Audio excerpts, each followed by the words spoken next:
很多人 RTS 把它当成一条新通勤线，但对新加坡来说，这更像一次制度压力测试。每天被关卡吞掉的不只是时间，还有工资、家庭安排，还有企业效率。对马来西亚来说，问题也不小。柔佛能不能真正接住新加坡外溢出来的资本、产业和人口需求，很大程度也看这一步。所以今天我们不只看列车测试顺不顺，我们要看的是柔新经济特区到底是在修一条线，还是在试着重写马新之间的经济边界。柔新经济特区这2年突然升温，不是因为马新关系变得更浪漫，而是因为双方都面对很现实的压力。对新加坡来说，土地有限，成本持续偏高，企业扩张、仓储布局和制造配套都越来越需要一个近距离、低摩擦又相对可控的外部延伸。对柔佛来说，机会也很明确，它靠近新加坡，有土地，有劳动力，也有一定工业基础。2024年，马新签署柔新经济特区谅解备忘录，意味着双方开始尝试把原本分散的优势放进一个制度化框架里重组。新加坡提供资本、技术、管理和国际连接，柔佛提供土地、成本空间和产能承接。现在真正缺的不是需求，而是边境摩擦能不能降下来。RTS Link 和联合通关就是这个缺口里最关键的一块。如果通关时间真的大幅缩短，你会考虑驻柔佛在新加坡工作吗？欢迎留言。新加坡国会日前已经通过跨境铁路法案，允许马新两国在同一车站内设置联合海关与移民单位。这项法案不只适用于 RTS Link， 也为未来其他跨境铁路合作建立法律基础。法案同时把跨境列车运行期间的司法和执法权责写得更清楚。假设列车在跨境途中发生事故，责任范围会按桥墩位置划分，第1到47号桥墩区域归马来西亚管辖，第48号桥墩起属于新加坡范围。如果事故发生在行驶中的列车上，就以车头所在位置作为判定依据。这些安排的意义很直接，就是把联合通关和跨境执法放进明确法律框架里，而不是停留在原则性合作。RTS Link 未来最高可达每小时单向运输1万人，往返马新约6分钟。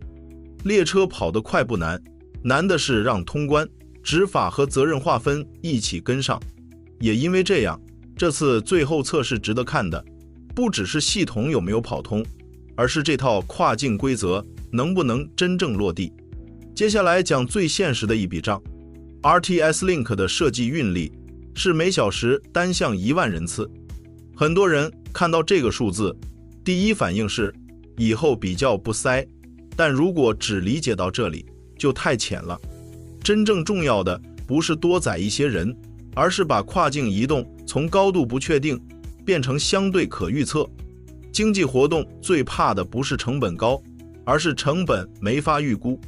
今天从柔佛到新加坡上班，最折磨人的不是一定要花多少钱，而是你根本不知道今天会不会被关卡吞掉1小时、2小时，甚至更久。只要这种不确定性存在，大量原本看起来划算的跨境生活安排其实都很难稳定成立。现在把这个问题放回新加坡现实里看，就更清楚了。过去很多人把新加坡和新山看成2个城市。RTS Link 和柔新经济特区如果配合起来，企业就可能把高附加值职能留在新加坡，把成本压力更大的环节放在柔佛，形成更清晰的分工。为什么马来西亚会把柔佛看成增长引擎？因为他看到的不只是通勤人口，而是整条产业链的承接机会。但真正会发生的不是人人搬去柔佛，也不是新加坡企业大举外逃，而是越来越多家庭和企业开始拥有一个以前没有的选项。对地缘经济来说，新增选项本身就是结构变化的开始。如果通勤真的稳定下来，你觉得最先改变的是住房、就业，还是企业选址？最后我们回答一个更大的问题：柔新经济特区到底有没有可能成为东南亚供应链重构里的关键节点？我的判断是有机会，但条件很苛刻。先说为什么它有机会。过去几年，全球企业一直在重新评估供应链安全、政治风险和成本结构，东南亚因此受益，但受益从来不是平均分配。企业真正要的不只是便宜土地或者低工资，而是一个能同时兼顾成本、法治、物流、金融和国际连接的组合。单独看，新加坡成本高，但制度强，融资能力强，国际信誉也强；柔佛成本较低，空间更大，但国际总部功能不足。如果把两者通过 RTS Link 联合通关和特区政策连起来，理论上就会形成一个很有吸引力的组合。总部、融资、仲裁、区域管理放在新加坡，制造配套、仓储、空间密集型业务放在柔佛。这就是为什么这个项目值得从地缘经济角度看，而不是只当地方基建新闻看。那它像什么？很多人会想到深港，这个类比有参考价值，因为深港确实证明了口岸效率、产业分工和资本流动可以共同塑造一个更大的经济单元。但柔新和深港有一个根本不同，马来西亚和新加坡是两个主权国家，不是同一国家内的不同法域。但柔新短期内不可能走到那一步，因为移民政策、劳动保护、社会福利和政治敏感度都不同。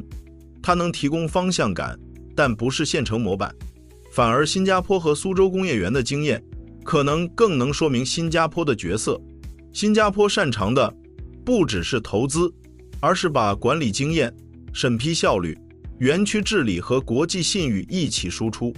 放到柔新经济特区里，新加坡真正的价值未必是把工厂搬过去，而是提供制度、可信度、企业服务能力以及国际资本熟悉的运作方式。